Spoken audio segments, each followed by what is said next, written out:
ರಾಮ ಮಂದಿರ ಉದ್ಘಾಟನೆಯ ಬೆನ್ನಲ್ಲೇ ಮತ್ತೊಂದು ಗುಡ್ ನ್ಯೂಸ್ ಇದು ಭಾರತಕ್ಕೆ. ಮಹಾ ಜಿಗಿತವನ್ನ ಕಂಡಿದೆ ಭಾರತದ ಷೇರು ಮಾರುಕಟ್ಟೆ.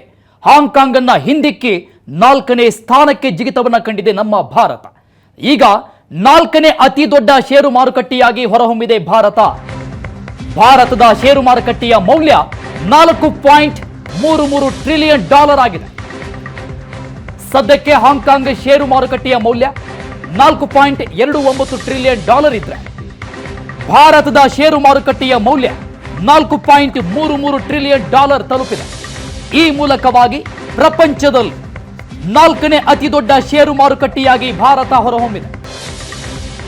ಭಾರತದಲ್ಲಿ ರಾಮಯುಗದ ಆರಂಭ ಆ ಸಂತೋಷ ಒಂದು ಕಡೆಯಾದ್ರೆ ಮತ್ತೊಂದು ಕಡೆ ಭಾರತಕ್ಕೆ ಮತ್ತೊಂದು ಗುಡ್ ನ್ಯೂಸ್ ಇದು.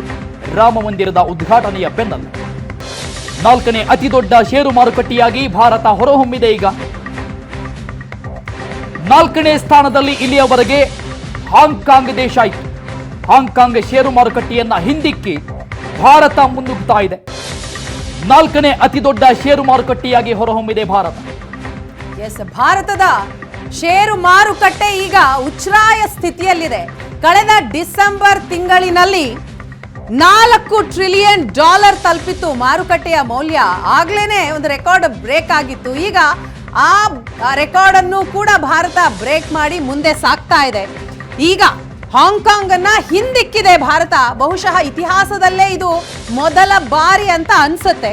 $4.33 ಟ್ರಿಲಿಯನ್ ತಲುಪಿದ ಮಾರುಕಟ್ಟೆಯ ಮೌಲ್ಯ ನಾವು ಗಮನಿಸ್ತಾ ಇದ್ದೀವಿ. ರಾಮ ಮಂದಿರ ಉದ್ಘಾಟನೆ ಆಗ್ತಾ ಇದ್ದಂತಹ ಬೆನ್ನಲ್ಲೇ ಗುಡ್ ನ್ಯೂಸ್ ಸಿಗ್ತಾ ಇದೆ. ಇತಿಹಾಸದಲ್ಲಿಯೇ ಇದೇ ಮೊದಲ ಬಾರಿಗೆ ಷೇರು ಮಾರುಕಟ್ಟೆ ಭಾರತದಲ್ಲಿ ಮಹಾ ಜಿಗಿತವನ್ನ ಕಂಡಿದೆ. ಮಹಾ ಜಿಗಿತ ಕಂಡ ಭಾರತದ ಷೇರು ಮಾರುಕಟ್ಟೆ ಹಾಂಗ್ಕಾಂಗ್ ಅನ್ನು ಹಿಂದಿಕ್ಕಿ ಈಗ 4ನೇ ಸ್ಥಾನಕ್ಕೆ ಜಿಗಿದಿದೆ. ಅಯೋಧ್ಯೆಯ ಭವಿಷ್ಯವನ್ನೇ ಬದಲಾಯಿಸಿದೆ ರಾಮ ಮಂದಿರ.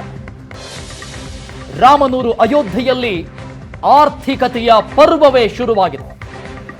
ಅಯೋಧ್ಯೆಯ ಪ್ರವಾಸೋದ್ಯಮ ಪ್ರಪಂಚ ಹೇಗಿದೆ ಗೊತ್ತಾ? ಹಾಗಾದ್ರೆ ಕೇವಲ ಅಯೋಧ್ಯೆ ಅಷ್ಟೇ ಅಲ್ಲ, ಭಾರತದ ಸುವರ್ಣ ಯುಗ ಒಂದು ರೀತಿಯಲ್ಲಿ ಆರಂಭ ಆಗಿದೆ ಅಂದ್ರೂ ಕೂಡ ತಪ್ಪಾಗ್ಲಿಕ್ಕಿಲ್ಲ. 4 ವರ್ಷದಲ್ಲಿ 10 ಪಟ್ಟು ಏರಿಕೆಯಾಗಿದೆ. 10 ವರ್ಷದಲ್ಲಿ ಅಯೋಧ್ಯೆಯಲ್ಲಿ 85,000 ಕೋಟಿ ಹೂಡಿಕೆಯನ್ನ ಮಾಡಲಾಗಿದೆ. ಪ್ರತಿ ಚದರ ಅಡಿ, ಅದು ಅಯೋಧ್ಯೆಯಲ್ಲಿ ಪ್ರತಿ ಚದರ ಅಡಿ ಭೂಮಿಗೆ ಚಿನ್ನದ ಬೆಲೆ ಇದೆ. 4 ವರ್ಷದಲ್ಲಿ 10 ಪಟ್ಟು ಏರಿಕೆಯಾಗಿದೆ ಅಯೋಧ್ಯೆಯ ಭೂಮಿ ಬೆಲೆ. ಈ ಬಗ್ಗೆ ಇನ್ನಷ್ಟು ಡೀಟೇಲ್ಸ್ ಕೊಡ್ತಾರೆ ನಮ್ಮ ಕೊಲೀಗ್ ಭಾವನಾ ನಾಗಯ್ಯ. ಅಯೋಧ್ಯೆಯ ನೆಲದಿಂದಲೇ ನಮ್ಮನ್ನ ಜಾಯಿನ್ ಆಗ್ತಾ ಇದ್ದಾರೆ, ಲೈವ್ ನಲ್ಲಿ ಇದ್ದಾರೆ. ಎಸ್ ಭಾವನಾ, ಸದ್ಯಕ್ಕೆ ಯಾವ ರೀತಿಯಾಗಿದೆ ಅಯೋಧ್ಯೆ ಅನ್ನುವಂಥದ್ದನ್ನ ಶಾಸ್ತ್ರಿಗಳು ಇಲ್ಲಿವರೆಗೂ ವಿವರಣೆ ಕೊಟ್ಟರು. ಮತ್ತೊಂದು ವಿಚಾರವನ್ನ ಗಮನಿಸ್ತಾ ಇದ್ದೀವಿ, ಪ್ರವಾಸೋದ್ಯಮದ ಒಂದು ಇದೇನಿದೆ, ಒಂದು ಬೂಸ್ಟ್ ಸಿಗ್ತಾ ಇದೆ ಮತ್ತೊಂದು ಹಂತಕ್ಕೆ ಅನ್ನುವಂಥದ್ದು ಗೊತ್ತಾಗ್ತಾ ಇದೆ. ಏನಾಗ್ತಾ ಇದೆ ಅಯೋಧ್ಯೆಯ ಈ ರಾಮ ಮಂದಿರ ಉದ್ಘಾಟನೆ ಬಳಿಕ ಭಾರತದ ಒಂದು ಚಿತ್ರಣವೇ ಬದಲಾಗುತ್ತಾ ಅಂತ? ಭಾರತದ ಚಿತ್ರಣ ಖಂಡಿತ ಬದಲಾಗಿದೆ ಅನ್ನೋದಕ್ಕೆ ಒಂದು ಮುನ್ಸೂಚನೆ ನೀವಿಬ್ರು ಈಗಾಗಲೇ ಹೇಳಿದ ಹಾಗೆ ಷೇರು ಮಾರುಕಟ್ಟೆಯಲ್ಲಾಗಿರೋ ಜಿಗಿತ ಅರುಣ್. ಒಂದು ಸ್ಥಿರ ಸರ್ಕಾರ ಇದ್ದಾಗ ಸಾಮಾನ್ಯವಾಗಿ ಷೇರು ಮಾರುಕಟ್ಟೆಯಲ್ಲಿ ಏರುಗತಿಯಲ್ಲಿ ಒಂದು ದೇಶ ಸಾಗ್ತಾ ಇರುತ್ತೆ. ಹಾಗೆ ಭಾರತ ಇತ್ತೀಚಿನ ವರ್ಷಗಳಲ್ಲಿ ಆ ಏರುಗತಿಯನ್ನ ಕಾಣ್ತಾ ಇದೆ. ಅಂಡ್ ಅಯೋಧ್ಯೆಯ ರಾಮ ಮಂದಿರ ಪ್ರತಿಷ್ಠಾಪನೆಯ ನಂತರ 4ನೇ ಸ್ಥಾನಕ್ಕೆ ಭಾರತ ಜಿಗಿದಿದೆ. ಹಾಂಗ್ಕಾಂಗ್ ಮತ್ತು ಭಾರತದ ನಡುವೆ ಬಹಳಷ್ಟು ಡಿಫರೆನ್ಸ್ ಏನಿಲ್ಲ, ಆದರೆ ಆ ಡಿಫರೆನ್ಸ್ ಬಹಳ ಮ್ಯಾಟರ್ ಆಗುತ್ತೆ. 4.29 ಹಾಂಗ್ಕಾಂಗ್ ಇದೆ, 4.33 ಭಾರತ ಇದೆ. ಹಾಗಾಗಿ ಇದು ಹೀಗೆ ಮುಂದುವರಿಯುತ್ತೆ ಅಂತ ಹೇಳಲಾಗ್ತಾ ಇದೆ. ನಾವು ಅಯೋಧ್ಯೆ ವಿಷಯಕ್ಕೆ ಬರೋದಾದ್ರೆ ಜನರ ಪ್ರವಾಸಿಗರ ಸಂಖ್ಯೆ ಇದನ್ನ ಡಬಲ್ ಅಂತ ಎಲ್ಲ ಹೇಳೋದಕ್ಕಾಗಲ್ಲ. ಬಹುಶಃ ಇದು 3 ಪಟ್ಟು 4 ಪಟ್ಟು ಹೆಚ್ಚಾಗುತ್ತೆ. ಡಬಲ್ ಅಂತ ಹೇಳ್ತಿದ್ದಾರೆ, ಆದ್ರೆ 3 ಪಟ್ಟು 4 ಪಟ್ಟು ಹೆಚ್ಚಾಗುತ್ತೆ ಅಂತ ಅನ್ನಿಸ್ತಾ ಇದೆ. ನನ್ನ ಹಿಂದೆಗಡೆ ನೀವು ನೋಡ್ತಾ ಇದ್ದೀರಾ, ಜನ ಬರ್ತಾನೆ ಇದ್ದಾರೆ. ಬೆಳಗ್ಗೆಯಿಂದ ನಾವು ನೋಡ್ತಾ ಇದ್ದೀವಿ ಎಲ್ಲಾ ಕಡೆ ಜನ.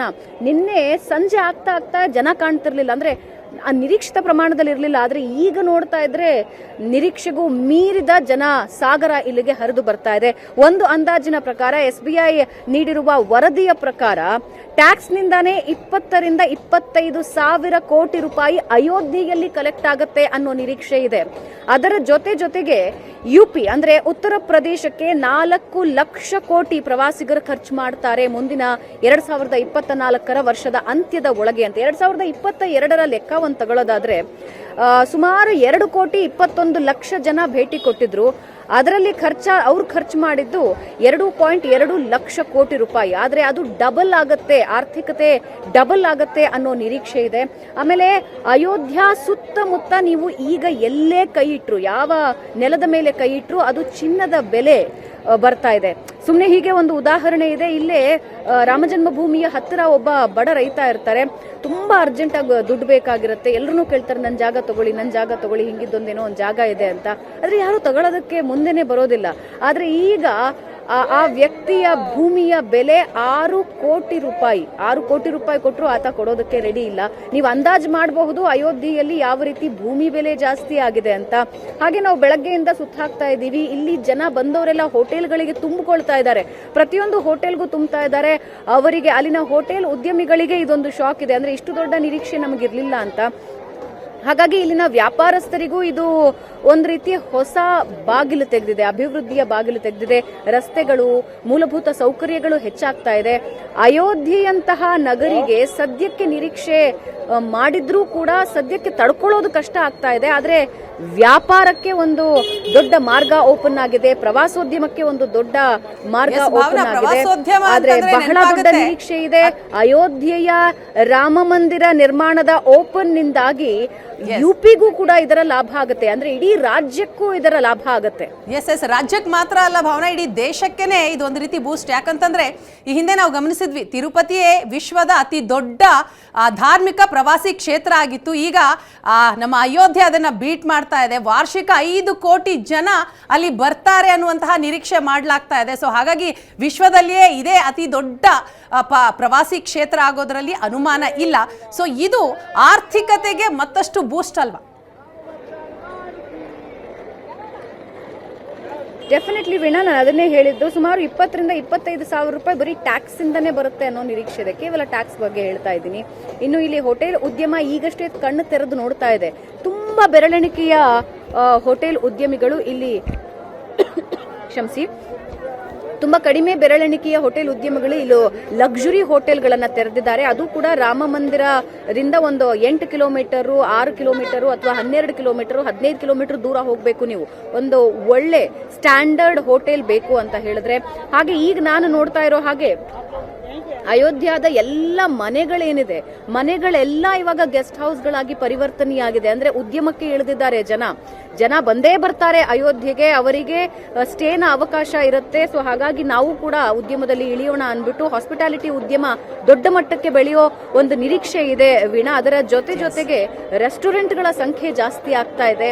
ಇಲ್ಲಿನ ಪ್ರವಾಸಿಗರನ್ನ ಅರ್ಥ ಮಾಡ್ಕೊಳ್ಳೋದಕ್ಕೆ ಅಯೋಧ್ಯ ಜನ ಕೂಡ ರೆಡಿ ಆಗ್ತಾ ಇದ್ದಾರೆ. ಇದು ಬಹಳ ದೊಡ್ಡ ಬೂಸ್ಟ್ ಖಂಡಿತ ತಂದ್ಕೊಡುತ್ತೆ. ಥ್ಯಾಂಕ್ ಯು ಭಾವನಾ ತಮ್ಮೆಲ್ಲ ಮಾಹಿತಿಗಾಗಿ.